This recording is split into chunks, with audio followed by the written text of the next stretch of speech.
राष्ट्रपति भण्डारीद्वारा नागरिकता विधेयकमा केन्द्रित भई प्रधान सेनापति सहित पूर्व सैन्य अधिकारीसँग राजनीतिक संवाद।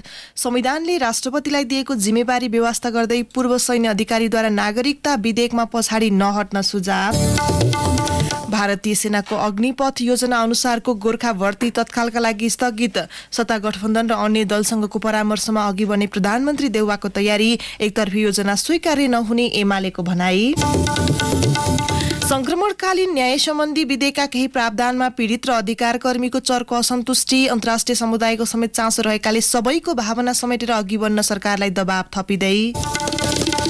अमेरिकामा न्यून आय भएका विद्यार्थीको $10,000 सम्मको अध्ययन कर्जा मिनाहा गर्ने घोषणा। सरकारले कुल $3 खर्ब को भार बेहोर्ने। र म्यान्चेस्टर सिटी र बार्सिलोना बीच गैराती भएको मैत्रीपूर्ण म्याच बराबरी। नमस्कार, कान्तिपुर डायरीका साथमा साथी रमेश र म केशु। समाचार अब विस्तारमा। राष्ट्रपति विद्यादेवी भण्डारीले विभिन्न क्षेत्रका प्रतिनिधिलाई भेट्ने क्रममा हिजो साँझ पूर्व सैनिक अधिकारीहरूलाई शीतल निवासमा रात्रिभोज दिनुभएको छ। प्रधान सेनापति, पूर्व प्रधान सेनापतिहरूसहित करिब 70 जना सहभागी सो भोजमा राष्ट्रपतिले राजनीतिक संवाद पनि गर्नुभयो, जसमा संसदमा विचाराधीन नागरिकता विधेयक मुख्य थियो। नेपाली सेनाकी परमाधिपति समेत रहेकी राष्ट्रपतिसँगको भेटमा पूर्व प्रधान सेनापतिहरू प्यार्जन थापा र पूर्णचन्द्र थापा, अवकाशप्राप्त जर्नेलहरू केशर बहादुर भण्डारी, बालानन्द शर्मा, पूर्ण सिलवाल, प्रेमसिंह बस्नेत, रमेन्द्र छेत्री र सुरेश कार्कीले प्रखर रूपमा आफ्नो धारणा राखेका थिए। उनीहरूले नागरिकता विधेयक संसदमै फिर्ता पठाएर मुलुकको हितमा काम गरेको भन्दै राष्ट्रपतिको प्रशंसा पनि गरे। भोजमा प्रधान सेनापति प्रभुराम शर्मा पनि हुनुहुन्थ्यो। छलफलको सुरुवातमा राष्ट्रपति भण्डारीले लामो समयदेखि आफूले सबैलाई बोलाएर धन्यवाद दिन चाहेको तर कोभिड-19 का कारण सम्भव नभएको बताउनु भएको थियो। उहाँले धारणा राख्न भनेपछि बोलेका सबैजसो अवकाश प्राप्त जर्नेलले नागरिकता विधेयकमा पछि नहट्न राष्ट्रपति भण्डारीलाई आग्रह गरे। यद्यपि उनीहरूले संसदीय व्यवस्था र संविधानले राष्ट्रपतिलाई कति जिम्मेवारी र अधिकार दिएको छ भन्ने प्रसङ्गमा भने ध्यान दिएनन्। भोजका एक सहभागीले भने संसदबाट आएको विधेयक फिर्ता गरेर देश हित गर्नुभएको छ। फेरि त्यो विधेयक पारित भएर आयो भने पनि राष्ट्रपतिज्यू पछि नहट्नुहोला भन्ने राय थियो। उनीहरूले राष्ट्रपति भण्डारीले राजीनामा दिने हल्ला आइरहेको उल्लेख गर्दै त्यसो नगर्न पनि आग्रह गरेका थिए। एक सहभागीका अनुसार अन्त्यमा सम्बोधन गर्दै राष्ट्रपति भण्डारीले भन्नुभयो, नागरिकता विधेयक संसदबाट फेरि आयो भने त्यसलाई सम्बोधन गर्न कानुनी विकल्पहरू खोज्नेछौँ। म राजीनामा दिन्न, त्यसमा तपाईहरू ढुक्क हुनुहोस्। यो विधेयक फेरि राष्ट्रपति कहाँ कहिले पुग्छ भन्ने यकिन छैन, किनकि प्रतिनिधि सभाले पारित गरे पनि राष्ट्रिय सभाले छलफलको कार्यसूची अहिलेसम्म राखेको छैन। राष्ट्रिय सभाको आगामी बैठक भदौ 12 का लागि डाकिएको छ। नागरिकता विधेयक राष्ट्रिय सभाले पारित गरी पुनः प्रतिनिधि सभामा पठाएपछि सभामुखले प्रमाणित गरी प्रमाणीकरणका लागि राष्ट्रपति समक्ष पठाउने संवैधानिक व्यवस्था छ। तर राष्ट्रिय सभाले अस्वीकृत गरे वा संशोधन सहित फिर्ता पठाए प्रतिनिधि सभाको तत्काल कायम रहेको सदस्य संख्याको बहुमतले निर्णय गरेर राष्ट्रपतिलाई प्रमाणीकरणका लागि पठाउन सक्नेछ। यसरी राष्ट्रपतिले फिर्ता पठाएको विधेयक फेरि दुवै सदनले पारित गरी पठाए राष्ट्रपतिले 15 दिनभित्रमा प्रमाणीकरण गर्नुपर्ने प्रावधान संविधानमा रहेको छ।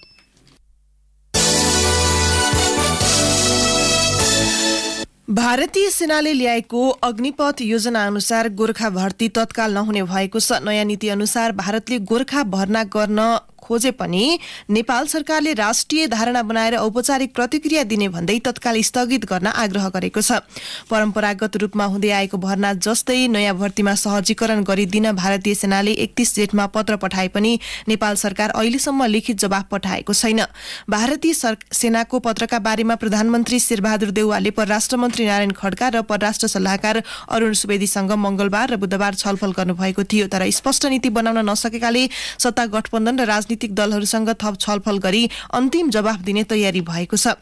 प्रधानमन्त्रीसँगको छलफलपछि परराष्ट्र मन्त्री खड्काले भारतीय राजदूत नवीन श्रीवास्तवलाई हिजो साँझ मन्त्रालयमै बोलाउनु भएको थियो। परराष्ट्र स्रोतले भन्यो, परराष्ट्र मन्त्रीले गोर्खा भर्तीमा सहजीकरण गर्न नेपाल सकारात्मक रहेको, तर भारतले नयाँ सैनिक भर्ना कार्यक्रम ल्याएकाले नेपालका राजनीतिक दलहरूसँग छलफल गरेर मात्र औपचारिक जवाफ दिने जानकारी गराउनु भएको छ। परराष्ट्र मन्त्री खड्काले भने अग्निपथ योजनाले युवाहरूलाई 4 वर्षको सेवा मात्र सुनिश्चित गरेको र फर्काइने युवाका विषयमा समेत सोचविचार गरेर निर्णय गर्नुपर्ने राय प्रधानमन्त्रीसँग राख्नु भएको थियो। मन्त्री खड्काको मत अनुसार प्रधानमन्त्री देउवा सत्ता गठबन्धन र राजनीतिक दलहरूसँग छलफल गरेर अघि बढ्ने निचोडमा पुग्नु भएको हो। संसदको सबैभन्दा ठूलो दल एमालेले भने गोर्खा भर्तीका सम्बन्धमा भारतको एकपक्षीय नयाँ नीति स्वीकार्य नहुने प्रतिक्रिया दिएको छ। पूर्व परराष्ट्र मन्त्री तथा एमाले उपमहासचिव प्रदीप कुमार गेवालीले अग्निवीर भर्नाका सम्बन्धमा नेपाल सरकारले कुनै परामर्श नगरेकोमा असन्तुष्टि जनाउनुभयो। एमाले उपमहासचिव गेवालीले गोर्खा भर्तीका बारेमा सान्दर्भिकता र औचित्यमाथि धेरै बहस भइरहेका बेला समग्र विषय पुनर्विचार गर्नु नै उपयुक्त अवसर आएको बताउनुभयो।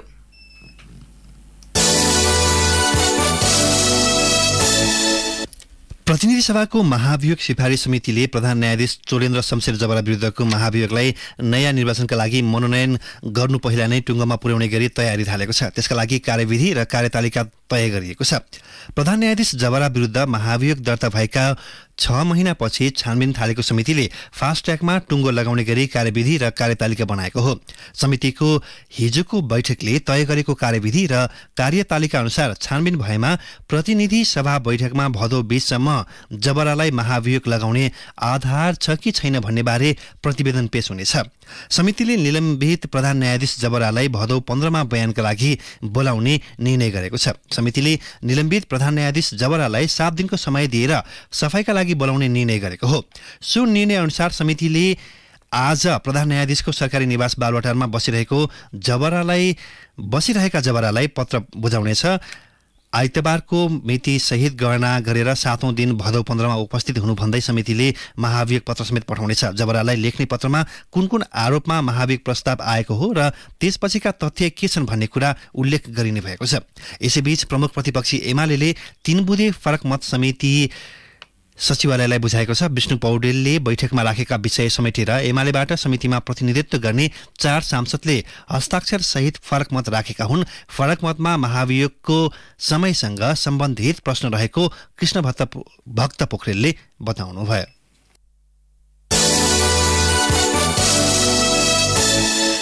काठमाडौँ महानगरपालिकाले व्यापारिक कम्प्लेक्सहरूले निर्माण गरेका अनधिकृत संरचना भत्काउन थालेको छ। यस्ता संरचना भत्काउन महानगरका मेयर बालेन्द्र शाह आफै डोजर अघि लगाउँदै सडकमा ओर्लिनु भएको छ।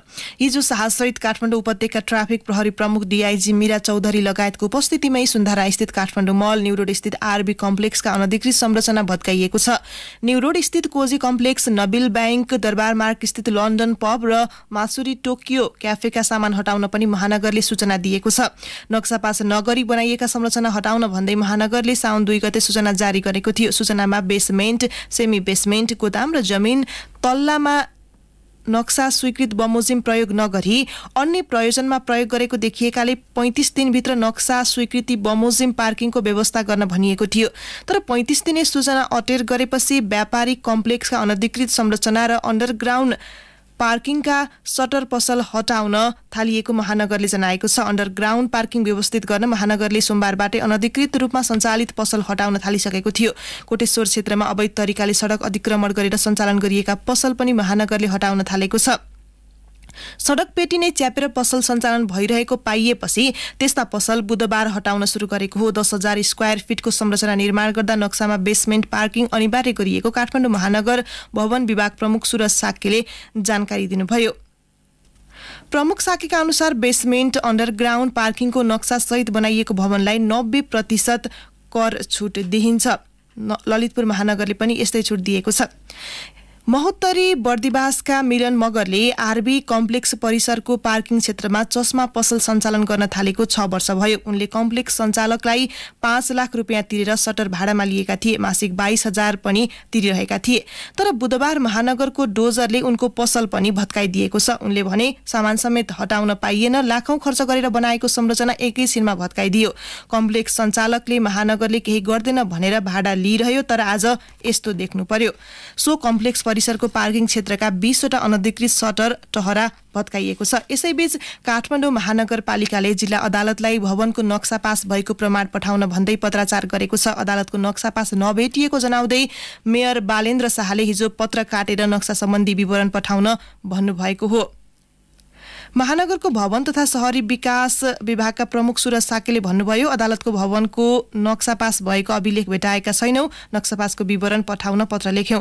यसैबीच जिल्ला अदालत आफैले नियम मिचेको पाइएको छ। अदालत अगाडि 2 वर्षदेखि फुटपाथ ढाकेर ना 4ख 4516 नम्बरको बस र ट्रक राख्दा पैदल यात्रीलाई कठिनाई हुने गरेको छ। कान्तिपुर डायरीमा अब ब्रेकको पालो। ब्रेकपछि कान्तिपुर डायरीमा अब कान्तिपुर सविस्तारको पालो।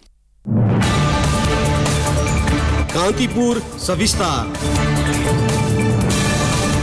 संक्रमणकालीन न्याय सम्बन्धी ऐन संशोधन गर्न बनेको विधेयक संसदमा पेश भएसँगै विरोधका स्वर गुन्जिन थालेका छन्। एकातिर विभिन्न चरणमा भएका परामर्शका सुझाव विधेयक नसमेटिएको र अर्कोतिर पीडकलाई उन्मुक्ति दिने हिसाबले विधेयक ल्याएको भन्दै आलोचना हुन थालेको हो। सर्वोच्च अदालतले कानून संशोधन गर्न भनेको 8 वर्षपछि संसदमा सो विधेयक पेश भएसँगै संशय र अविश्वासको वातावरण सिर्जना गरेको छ, जसबाट अन्तर्राष्ट्रिय समुदायको समेत चासो रहेको संक्रमणकालीन न्यायको विषयलाई विवादास्पद नभई अघि बढाउनु पर्ने दबाव सरकारलाई बढ्दै गएको छ।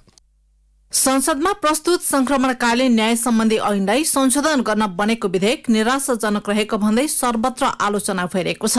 पीडकलाई उन्मुक्ति दिने हिसाबले विधेयक ल्याइएको भन्दै पीडितले नै विरोध गर्दै आएका छन्। गम्भीर प्रकृतिका अपराध र मानवाधिकारको गम्भीर उल्लङ्घनका कसूरदारलाई जबरजस्ती राजनैतिक रंग जोडेर समाधान गर्दा दण्डहीनताले प्रश्रय पाउने पीडितहरूको भनाइ छ। द्वन्द्व पीडित सुमन अधिकारी भन्छन्, हत्या जस्तो चाहिँ गम्भीर अपराध यातना अङ्गभङ्ग बनाउने कुराहरूलाई पनि सामान्य अपराधमा राखिएको छ हैन। त्यसमा हाम्रो गम्भीर आपत्ति छ। निर्मम पूर्वक क्रूरतापूर्वक भन्ने एकदमै त्यसमा चाहिँ एकदम साँगुरो घेरा चाहिँ त्यसले चाहिँ त्यहाँ राख्या हुनाले त्यो चाहिँ जुन क्याटेगोरी छ त्यसले चाहिँ अब पीडितलाई न्याय दिने भन्दा पनि झन् पीडा दिने छ, पीडालाई उन्मुक्ति दिने भावना त्यसपछि हाम्रो गम्भीर आपत्ति। द्वन्द्व पीडितहरूले सो विधेयकमाथि संवेदनशील भएर हेर्नुपर्ने माग राख्दै आएका छन्। गत असार 31 गते प्रतिनिधि सभामा दर्ता गरिएको विधेयक संसद बैठकमा पेश भएपछि त्यसमा समेटिएका प्रावधानलाई लिएर आलोचना भएको हो। सत्य निरूपण तथा मेलमिलाप आयोगका पूर्व पदाधिकारी राष्ट्रिय मानवाधिकार आयोग मात्र होइन, अन्तर्राष्ट्रिय मानवाधिकारवादी संस्थाहरू पनि सो विधेयकलाई लिएर असन्तुष्ट छन्। सत्य निरूपण तथा मेलमिलाप आयोगका निवर्तमान अध्यक्ष गणेश दत्त भट्ट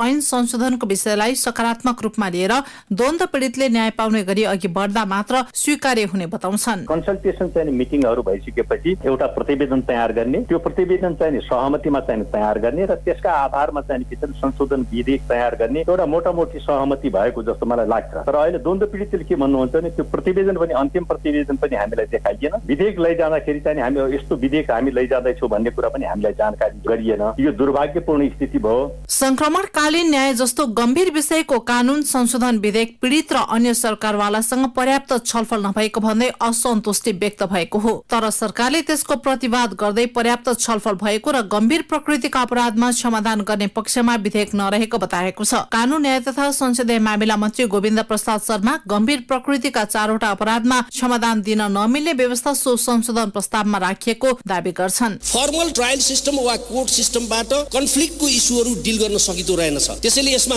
सत्य, न्याय, परिपूर्ण र संस्थागत सुधार यो 4वटा पिलरहरू भएको ट्रान्जिशनल जस्टिसको अप्रोचबाट जानुपर्छ र ट्रुथ सिक गर्ने फर्मल मेकानिजमले सक्दैन अथवा स्टेटको स्थायी संरचना यो पर्मानेन्ट स्ट्रक्चरबाट पोसिबल हुँदैन। त्यसको लागि टेम्पोररी एउटा चाहिँ ट्रुथ कमिसन बनाउनु पर्छ र त्यो ट्रुथ कमिसनले द्वन्द्वका कारणहरू पत्ता लगाउने, द्वन्द्व किन भएको भन्ने कुरा पत्ता लगाउने, द्वन्द्वको क्रममा भएका मानवाधिकारका उल्लङ्घनका घटनाहरू पत्ता लगाउने र त्यसको ट्रेन्ड के थियो, प्याटर्न के थियो, किन ती घटनाहरू घटे, के कारणले द्वन्द्व भयो, यो सबै कुराहरू पत्ता लगाइसकेपछि केही गम्भीर प्रकृतिका मानव अधिकारका घटनाहरूमा ट्रायलमा लिएर जाने, अरू सबै कुरामा मेलमिलापको बारेमा जाने बारेमा संसारमै आम सहमति छ। विधेयकका मुख्य दफाहरू मध्ये दफा 2.5 ले गम्भीर मानवाधिकार उल्लङ्घन, मानवता विरुद्धक अपराध र युद्ध अपराधका पीडकलाई आम माफी दिन मिल्ने गरी वर्गीकरण गरिएकोमा पीडितहरूले विरोध गरेका छन्। त्यस्तै दफा 29.5 मा संक्रमणकालीन न्याय सम्बन्धी मुद्दाहरूको न्यायिक निरूपण गर्ने विशेष अदालतको फैसला उप सर्वोच्च अदालतमा पुनरावेदन नलाग्ने व्यवस्था छ। यस्ता व्यवस्थाले द्वन्द्व पीडितको घाउमा मलम नलाग्ने मानवाधिकार आयोगका सदस्य डाक्टर सूर्य प्रसाद ढुङ्गेल बताउँछन्। मानवाधिकारको गम्भीर उल्लङ्घन गर्नेहरूलाई दोष मुक्त गर्नै सकेन, उनीहरूमाथि अनिवार्य रूपमा मुद्दा चलाउनु पर्छ र त्यो मुद्दा चलाउने अधिकार यद्यपि न्यायाधिवक्ता कार्यालय मार्फतै हुने हो। तर त्यसमा के छ भने न्यायाधिवक्ता कार्यालयले पनि जो सजाय घटाएर मुद्दा चलाउन पाउने, उनीहरूले अनुसन्धान गरेर गर्न पाउने जस्तो छुट पनि दिएको हुनाले त्यो केही ग्याप्सहरू छ। पीडक उन्मुक्ति पाउन सक्ने गम्भीर अपराधमा पनि भन्ने पीडितहरूको चाहिँ भोइस छ। आयोगले केही बुदामा संशोधनको ठाउँ रहेको भन्दै विभिन्न निकायको ध्यानकर्षण नै गराएको छ। संक्रमणकालीन न्याय जस्तो गम्भीर विषयको कानून संशोधन विधेयक पीडित तथा अन्य सरकारवालासँग पर्याप्त छलफल नै नगरी अपारदर्शी रूपमा संसदमा पेश गरेको आयोगको आरोप छ। यद्यपि कानून मन्त्री स्वयं सो विषयसँग जोडिएकाले संशोधन हुनेमा विश्वस्त रहेको ढुङ्गेल बताउँछन्। पुनः ढुङ्गेल मन्त्रीजीले मानव अधिकार आयोगमा पनि आएर छलफल गर्दाखेरि हामीहरूले यसमा केही सुधार गर्ने ठाउँ छ। संसदमा तपाईँको छलफल हुँदाखेरि सांसदहरूको मार्फतबाट त्यहाँ सुझावहरू आउन सक्छन् र केही संशोधनका ठाउँहरू छन् र त्यहाँ केही कुराहरू ग्याप छन् भने त्यहाँ सुधार गर्न सकिन्छ। सुधार गर्न तयार छु भन्ने खालको मन्त्रीजीको भावना हामीले अभिव्यक्त भएको पाएको हुनाले मलाई लाग्छ संसद सचिवालयमा छलफलबाट सुधार हुन सक्छ। सशस्त्र द्वन्द्वको समयमा भएका मानवाधिकार उल्लङ्घनका घटनाहरूको समाधान गर्दै संक्रमणकालीन न्याय निरूपणको माध्यमबाट दिगो शान्ति कायम गर्न गठित सत्य निरूपण तथा मेलमिलाप आयोगमा कुल ६३,७१८ वटा उजुरी परेका छन्। सबैभन्दा बढी कर्णाली प्रदेशबाट 16,209 उजुरी परेको छ। मध्य प्रदेशबाट सबैभन्दा कम 4,264 उजुरी दर्ता भएका छन्। संक्रमणकालीन न्याय निरूपणका लागि 2071 माघमा गठित सत्य निरूपण तथा मेलमिलाप आयोग र बेपत्ता व्यक्ति सम्बन्धी आयोगले 8 वर्षको अवधिमा झण्डै 5 अर्ब रुपैयाँ खर्च गरिसकेको बताइन्छ। तर अहिले पनि कानूनको अभाव भन्दै उजुरी संकलन बाहेक ठोस काम हुन नसकेको टिप्पणी भएका छन्। अन्तर्राष्ट्रिय समुदायको समेत चासो रहेको संक्रमणकालीन न्यायको विषयलाई विवादास्पद बनाउनुको साटो सबै पक्षलाई स्वीकार्य हुने गरी विधेयक अघि बढाउनु पर्ने दबाव सरकारलाई पर्दै गएको छ। रेडियो कान्तिपुरका लागि पार्वता चौधरी। कान्तिपुर सविस्तार।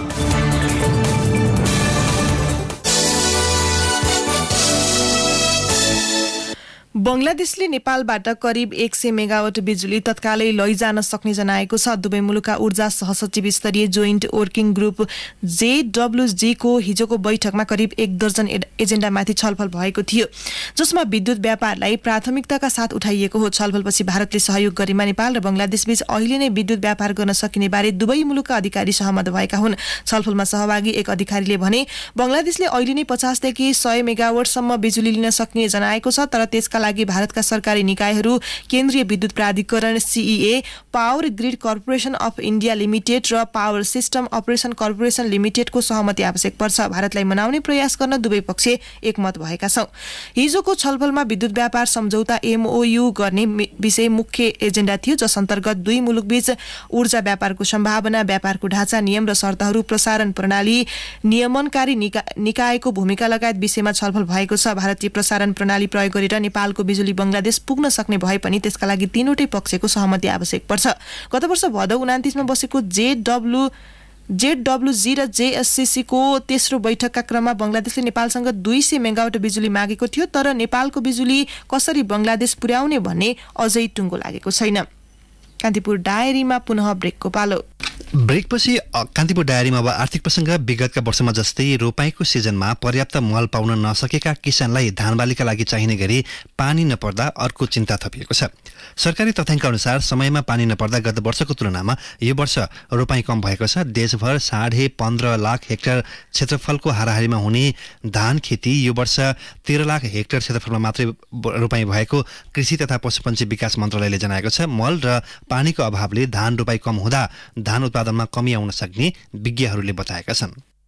वैशाख जेठमा जे हिसाबमा खाली खेतहरू हुन्थ्यो त्यही हिसाबमा अहिले पनि खेतहरू देखिरहेका छन्। लगाइएको धान बाहेक जस्तै मकैहरू, तिलहरूको पनि यहाँ खेती हुन्छ, त्यो बालीहरू पनि सब सुकिरहेको अवस्थामा देखिन्छ। उनी हुन् बाँके नरैनापुर गाउँपालिका 6 का रामनिवास यादव। 2 बिघा खेतमा उनले लगाएको धान पानीको अभावका कारणले सुकेको छ। उनी मात्र होइन, पानीको अभावका कारण धान बाली सुकेपछि थुप्रै किसान चिन्तित छन्। त्यसो त नरैनापुर गाउँपालिकामा सिँचाइको अभावले साउनको अन्तिमसम्म 15% मात्रै रोपाई भएको थियो। मलखाद अभाव झेल्दै धान रोपाई गर्न आँटेका विभिन्न जिल्लाका किसानलाई यो पटक पर्याप्त वर्षा नहुँदा चिन्ता बढाएको छ। नेपालमा खेतीयोग्य जमिन मध्ये करिब 15.5 लाख हेक्टर क्षेत्रफलमा धान खेती हुन्छ र वर्षेनी 50 लाख मेट्रिक टन धान उत्पादन हुन्छ। यो वर्ष पनि रोपाईको समयमा वर्षा र मल पर्याप्त नहुँदा धानको उत्पादनमा कमी हुने देखिएको छ। बाली विकास तथा जैविक विविधताका प्रमुख डाक्टर रामकृष्ण श्रेष्ठ भन्छन्, अपेक्षा गरेको भन्दा उत्पादन घट्न सक्ने प्रारम्भिक हो। अहिले बर्सात एकनासको छैन,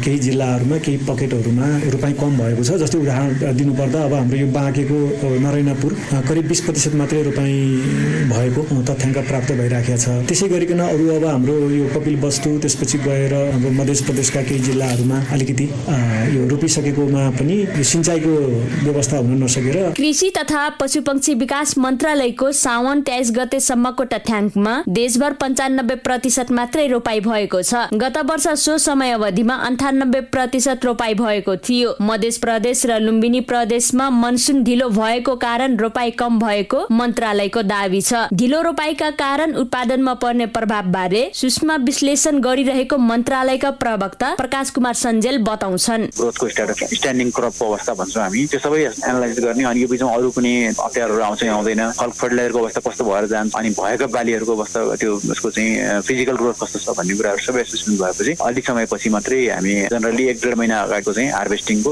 विभिन्न जिल्लामा पानीको अभावले धान सुकेको खबरहरू प्राप्त भएका छन्। यही अवस्था रहेमा धानको बिउ बचाउन नै मुस्किल हुने विज्ञहरूको आकलन छ। नेपाल धान बाली कार्यक्रमका प्रमुख डाक्टर रामवरण यादवले भने अहिले पनि पानी 2-4 दिनमा पर्दियो अनि मल खादको व्यवस्थापन राम्रो भइदियो भने रिकभर गर्छ। यदि यही स्थिति भयो भने त एकदमै बिउ बचाउन पनि गाह्रो छ। धानको उत्पादन घट्न सक्ने चिन्ताका माझ विज्ञहरूले वैकल्पिक माध्यमबाट उत्पादन बढाउन सकिने बताएका छन्। अहिलेको समयमा धानमा पर्याप्त मात्रामा मल र जल दिन सके उत्पादन नघट्ने उनीहरूको भनाइ छ। विज्ञहरू भन्छन् वैकल्पिक सिँचाइ बोरिङबाट विटिङ एन्ड ड्राइङ सिस्टम प्रविधिको प्रयोग गरे धानको उत्पादनलाई बढाउन सकिने अपेक्षा गरिएको छ। रेडियो कान्तिपुरका लागि सरिता थारू। नेपालमा टेलिभिजन कारखाना स्थापना भएको छ। बहुराष्ट्रिय कम्पनी सामसङ इलेक्ट्रोनिक्स र गोल्छा अर्गनाइजेसनको संयुक्त लगानीमा अंग्रेजी नयाँ वर्षदेखि नेपालमा सामसङ टिभी उत्पादन हुने भएको हो। नवलपरासीको भूमे रोडमा टिभी कारखानाको शिलान्यास गर्दै गोल्छा अर्गनाइजेसनका अध्यक्ष एवं प्रबन्ध निर्देशक शेखर गोल्छाले नेपालमा टिभी कारखानाको स्थापनाले उत्पादन क्षेत्रमा एउटा महत्वपूर्ण अध्यायको सुरुवात भएको बताउनुभयो। सामसङ दक्षिण पश्चिम एसियाका क्षेत्रीय अध्यक्ष एवं सीईओ केन काङले टिभी कारखाना नेपाली उपभोक्ताहरूले देखाएको विश्वासको प्रतीक भएको बताउनुभयो।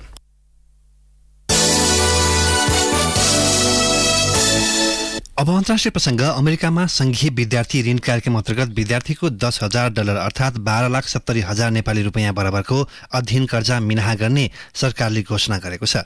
वार्षिक 1,25,000 भन्दा कम आमदानी गर्ने विद्यार्थीको मात्रै सो ऋण मिनाहा गर्ने निर्णय गरिएको राष्ट्रपति जो बाइडेनले स्पष्ट पार्नुभएको छ। आर्थिक अवस्था निकै कमजोर भएका विद्यार्थी कार्यक्रम अन्तर्गत ऋण लिएका विद्यार्थीको $20,000 अर्थात् झण्डै 25 लाख नेपाली रुपियाँ बराबरको अध्ययन कर्जा मिनाहा गर्ने सरकारी योजना सार्वजनिक गरिएको हो। आर्थिक अवस्था कमजोर भएकाहरूले अध्ययन कर्जाका कारण जीवनभर कुनै प्रगति गर्न नसक्ने अवस्था समाधानका निम्ति सो योजना ल्याइएको राष्ट्रपति बाइडेनको भनाइ छ। हाल अमेरिकामा जारी भएका अध्ययन कर्जा कार्यक्रममा 5 मध्ये 1 विद्यार्थीको ऋण $10,000 भन्दा कम छ। कुल $3 खर्ब ऋण सरकारले बेहोर्ने गरी कर्जा मिनाहा कार्यक्रम जारी गरिएको हो।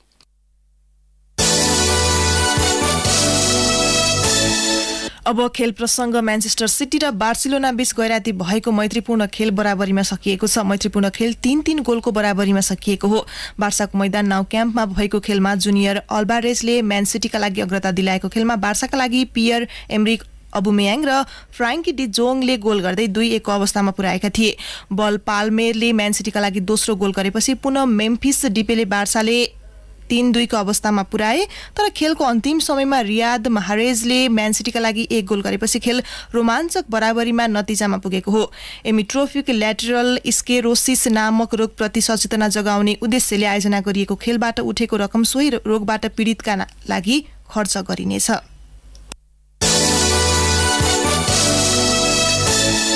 अब मौसम सम्बन्धी जानकारी। मुलुकभर सामान्य बदली रही केही स्थानमा मध्यम वर्षाको सम्भावना रहेको जल तथा मौसम विज्ञान विभागले जनाएको छ। केही बेर अघि 20 डिग्री सेल्सियस मापन गरिएको काठमाडौँ उपत्यकाको अधिकतम तापक्रम आज 29 डिग्री सेल्सियस पुग्ने विभागको अनुमान छ। सूर्योदय बिहान 5:38 भयो भने सूर्यास्त भरे साँझ 6:34 हुनेछ। हवस् त यिनै प्रसंग सहित कान्तिपुर डायरीको यो बुलेटिन अहिलेलाई यही सकिन्छ। साथी रमेश र म के सुविधा हुन्छौ। नमस्कार।